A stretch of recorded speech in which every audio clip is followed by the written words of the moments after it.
Tonight, New York Congressman Nick Langworthy is wrapping up a visit to the southern tier. During a stop in Corning, he held a roundtable discussion on the deepening opioid crisis and how to address it.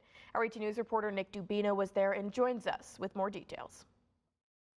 Congressman Langworthy met with state, county, and city leaders here on the campus of Corning Community College to address a national crisis that he says is impacting every community. There were too many families that got together a few days ago at Christmas that had empty seats at that table.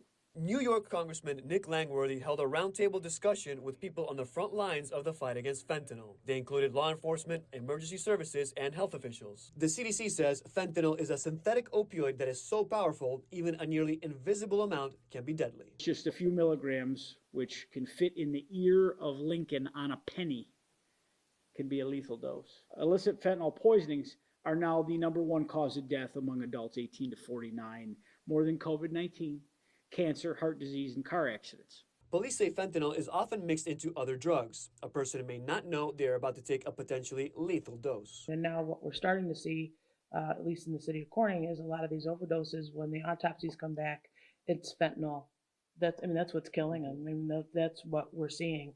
And it can be fentanyl mixed with marijuana. And so we're dealing a lot with meth.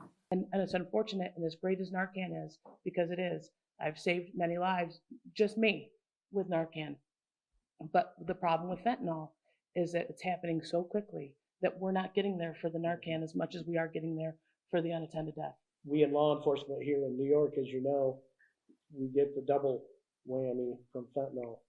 Not only is it a scourge on our citizens, but through bail reform, we know that everyone who was arrested is going to be released with a sale of fentanyl. Brennan Buter is an opioid overdose survivor. He is also the co-chair of the Steuben County Opioid Committee. Buter says opioid overdoses have been rising in Steuben County for the last 4 years.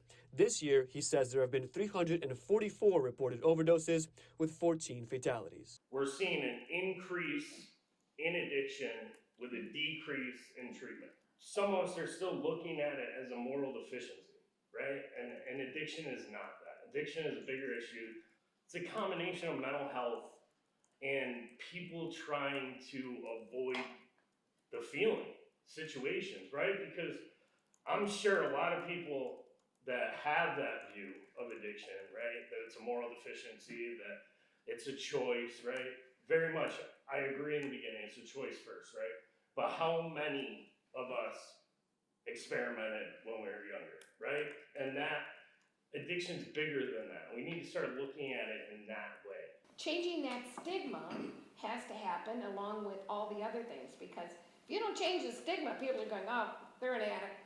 No one wakes up in the morning to be an addict. Isn't that what they say? No one wakes up in the morning to be an addict.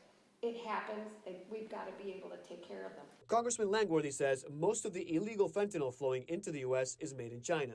It's then shipped to Mexico and smuggled across the border by drug cartels.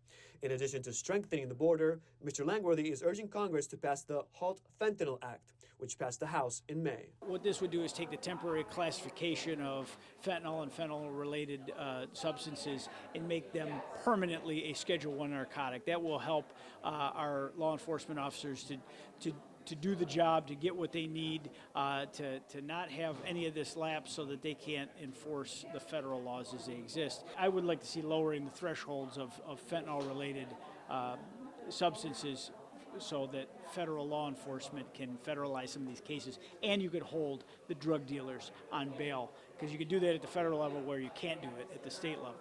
It's one of our biggest problems here. To watch the full roundtable discussion and for more information about addiction recovery resources in our area, we posted it all on our website. That's mytwintears.com.